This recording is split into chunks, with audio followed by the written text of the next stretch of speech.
भक्तों, आज मैं आपसे एक बहुत महत्वपूर्ण बात साझा करने वाला हूं।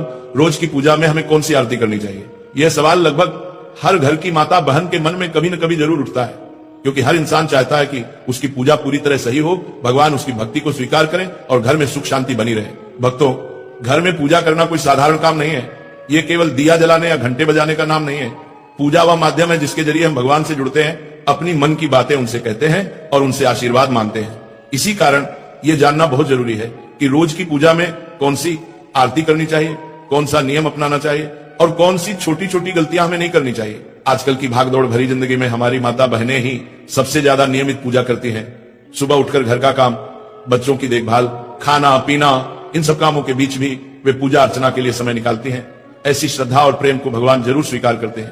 पर भक्तों, कई बार ज्ञान की कमी की वजह से पूजा में कुछ छोटी सी गलतियां हो जाती हैं, जिनका हमें पता भी नहीं चलता। आज की ये पूरी बात उसी के लिए है, ताकि हर माता बहन बिना किसी संदेह के पूरी श्रद्धा से सही तरीके से पूजा कर सके। तो भक्तों, आज हम बहुत सरल तरीके से समझेंगे रोज कौन सी आरती करनी चाहिए, आरती कब करनी चाहिए, पूजा की शुरुआत कैसे होनी चाहिए, कौन से नियम जरूरी हैं और कौन सी आरती रोज करने से घर में बरकत बढ़ती है। भक्तों, हर घर में पूजा का स्थान बहुत पवित्र होता है। ये घर का वो कोना है जहां भगवान रोज बैठकर आपकी प्रार्थनाएं सुनते हैं। जिन घरों में सुबह शाम भगवान के सामने धूप दीप जलता है, आरती होती है, वहां के आधे से ज्यादा कष्ट और बाधाएं वैसे ही दूर होने लगती है। क्योंकि जहां रोज भगवान का स्मरण होता है, वहां नकारात्मकता टिक ही नहीं सकती। इसीलिए पहला और सबसे जरूरी नियम है, पूजा जितनी जल्दी हो सके सुबह के समय कर लेनी चाहिए। सुबह का समय सबसे पवित्र माना जाता है, वातावरण शांत रहता है और मन भी स्थिर होता है। इस समय की गई पूजा का फल कई गुना बढ़ जाता है। इसीलिए जितना जल्दी संभव हो भगवान को स्नान कराएं, स्वच्छ वस्त्र पहनाएं और उनके सामने धूप दीप जलाएं। भक्तों, अधिकतर घरों में माता बहनें ही नित्य पूजन करती हैं। वे सबसे पहले उठती हैं, घर को साफ करती हैं और फिर पूजा में बैठती हैं। यह बहुत बड़ा पुण्य है। भगवान ऐसे घरों पर अपनी विशेष कृपा बरसाते हैं जहां महिलाएं स्वयं प्रेम से पूजा करती हैं। पर यह भी जरूरी है कि पूजा के सही क्रम और सही आरती का ज्ञान हो, ताकि पूजा पूर्ण मानी जाए।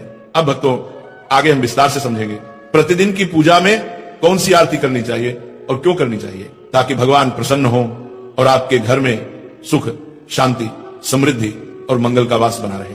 भक्तों, सबसे पहले इस बात को बहुत सरल तरीके से समझो कि घर में पूजा पाठ करना सिर्फ एक नियम नहीं होता, बल्कि ये हमारे घर की आत्मा को जगाने जैसा कार्य है।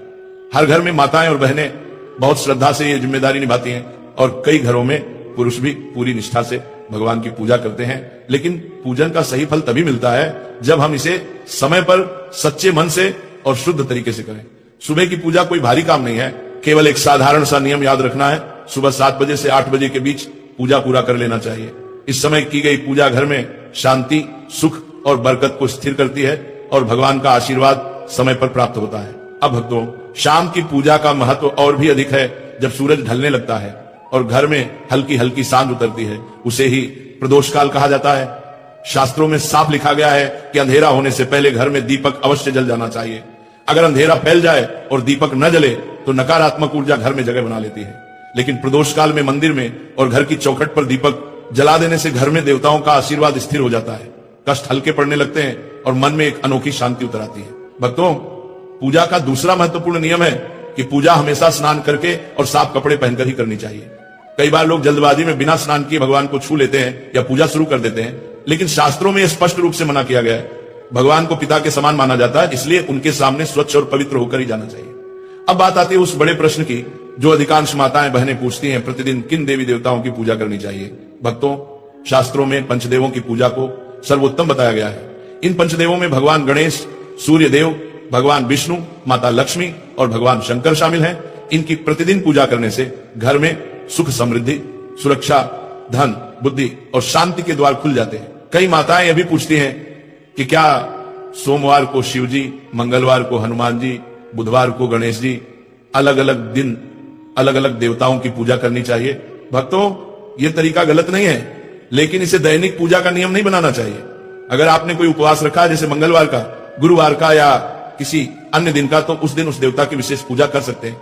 लेकिन नियमित दैनिक पूजा में पंचदेव की उपासना ही करनी चाहिए और इनमें भी भगवान गणेश और सूर्य देव की पूजा सबसे पहले करना अनिवार्य माना गया है। भक्तों, एक और आम सवाल है, गुरुजी सुबह बहुत व्यस्तता रहती है, नौकरी, बच्चे, घर का काम, ऐसे में लंबी आरती का समय नहीं मिलता।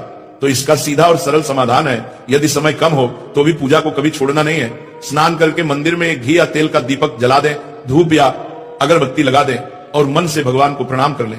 भगवान भाव के भूखे हैं, बड़े अनुष्ठान या लंबी आरती के नहीं। आपका सच्चा मन ही उनकी सबसे बड़ी पूजा है। भक्तों, सुबह पूजा शुरू करने से पहले सबसे बड़ा और जरूरी नियम यही है कि सबसे पहले अपने पूजा मंदिर को अच्छे से साफ किया जाए। मंदिर की सफाई कोई साधारण काम नहीं है, यह भगवान का स्वागत जैसा होता है। इसलिए किसी साफ कपड़े से मंदिर की धूल हटा दीजिए, वहां की जगह को पवित्र कर दीजिए, ताकि जब आप भगवान की आराधना करें तो वातावरण बिल्कुल शुद्ध और दिव्य लगे। भक्तों, यदि आपके मंदिर में लड्डू गोपाल जी विराजमान हैं तो उन्हें प्रेम से स्नान कराइए। ये स्नान केवल जल का नहीं होता, ये भाव का स्नान होता है, जिसमें आप अपना स्नेह, अपनापन और श्रद्धा उन्हें अर्पित करते हैं। यदि शिवलिंग रखा हुआ है तो उस पर शुद्ध जल चढ़ाना अत्यंत शुभ माना जाता है। अन्य देवी देवताओं को भी भावपूर्वक जल के छींटे लगाकर दिन की शुरुआत की जा सकती है। अब भक्तों, यदि आप चाहें तो पूजा में फूल अर्पित करना बहुत शुभ माना जाता है। फूल भगवान की कृपा, पवित्रता और हमारे मन की सुंदरता का प्रतीक है। प्रतिदिन सुबह मंदिर में 1 लोटा जल भरकर रखना भी जरूरी है। शास्त्रों में कहा गया है कि मंदिर में रखा हुआ जल घर की नकारात्मक ऊर्जा को दूर करता है और घर में शांति बनाए रखता है। यदि आपके घर पर दक्षिणावर्ती शंख रखा है तो उसमें भी प्रतिदिन जल अवश्य भरें। ऐसे शंख में भरा हुआ जल बहुत शुभ और ऊर्जा बढ़ाने वाला माना गया है। भक्तों, अब बात आती है भगवान को भोग लगाने की। प्रतिदिन भगवान को चाहे केवल चीनी, दूध, मिश्री या थोड़ा सा गुड़ ही क्यों न हो, भोग लगाना ही चाहिए। यह हमारी कृतज्ञता का प्रतीक है। अब जब आरती की बारी आती है तो जो दीपक या धूप आपने जलाई है उसे भगवान के सामने 5 या 7 बार घड़ी की दिशा में घुमाएं। ऐसा करते समय अपने इष्ट देवता का नाम मन ही मन लेते रहें। चाहे तो मन ही मन कोई छोटी सी आरती भी गा सकते हैं। यह नियम विशेष रूप से उन भक्तों के लिए बहुत उपयोगी है जिन्हें सुबह अधिक समय नहीं मिल पाता। सिर्फ दीपक घुमाकर, नाम जप कर और प्रणाम करके भी भगवान प्रसन्न हो जाते हैं, क्योंकि भगवान पूजा के दिखावे से नहीं, भाव से खुश होते हैं। अब भक्तों, जिन घरों में शालिग्राम जी, लड्डू गोपाल जी या भगवान विष्णु की मूर्ति स्थापित है, उनके लिए एक खास नियम है कि प्रतिदिन भगवान को तुलसी दल अवश्य अर्पित करें। तुलसी माता भगवान विष्णु की प्रिय है और शास्त्रों में कहा गया है कि तुलसी के बिना भगवान का भोग अधूरा होता है। यदि संभव हो तो प्रतिदिन लौंग कपूर की आरती भी करें। आप चाहें तो दीपक में रुई की बाती रखकर उस पर लौंग और कपूर डालकर भी आरती कर सकते हैं। इससे वातावरण शुद्ध होता है और घर की नकारात्मक ऊर्जा तुरंत दूर हो जाती है। अब भक्तों, उनके लिए एक अलग नियम है जिनके पास पर्याप्त समय है और जो पूरी विधि से पूजा करना चाहते हैं। ऐसे भक्तों को सबसे पहले ध्यान रखना चाहिए कि दीपक कभी खाली न रहे। दीपक में हल्दी, अक्षत, तिल या किसी पुष्प की पंखुड़ी डाल सकते हैं। इससे दीपक पवित्र और शक्तिशाली हो जाता है। ऐसा दीपक घर में बरकत लाता है और भगवान की कृपा स्थिर करता है। भक्तों, अब समझिए आरती करने का सही और सरल तरीका, क्योंकि पूजा का असली फल तभी मिलता है जब हम उसे प्रेम, नियम और सही विधि से करें। जब भी आरती शुरू करें, सबसे पहले गणेश जी की आरती करें। गणेश जी विघ्नहर्ता है। नु मानिया मानिया मानिया मानिया मानिया मानिया मानिया मानिया मानिया मानिया, और किसी भी पूजा का शुभारंभ उनके भी ना अधूरा माना जाता है। उसके बाद आप ई जय जगदीश हरे या कोई भी सार्वभौमिक आरती कर सकते हैं। लेकिन भक्तों, अगर आपके इष्ट देवता शिव जी हैं, कृष्ण हैं, दुर्गा माता हैं या कोई और देवी देवता, तो पहले या बाद में उनकी आरती अवश्य करें। ध्यान रखने वाली एक महत्वपूर्ण बात यह है कि पूजा के नियम ऐसे बनाएं जिन्हें आप रोज निभा सकें। ऐसा ना हो कि 1-2 दिन नियम निभाएं और फिर व्यस्तता के कारण कई दिन पूजा रुक जाए। भगवान नियम से प्रसन्न होते हैं, दिखावे से नहीं। इसलिए भक्तों, रोजाना सिर्फ 1 या 2 आरती का नियम रखिए जिसे निभाना आसान हो। अब भक्तों, कई बार ऐसा होता है कि सुबह बहुत जल्दी होती है या ऑफिस काम के कारण समय नहीं मिलता। ऐसे में आप अगर गणेश जी की पूरी आरती नहीं कर पा रहे हो तो चिंता मत कीजिए। आरती से पहले केवल इतना बोल दीजिए, श्री गणेशाय नमः या ओम गण गणपतये नमः। बस गणेश जी का ध्यान कर लीजिए, आपकी पूजा पूर्ण हो जाती है। अब भक्तों, कपूर की आरती की बात बड़ी खास है। कई भक्त हर दिन कपूर जलाकर आरती करते हैं, तो कपूर आरती हमेशा इस तरह करें, 2 लौंग और 2 कपूर के टुकड़े दीपक में या थाली में रखकर भगवान की आरती करें।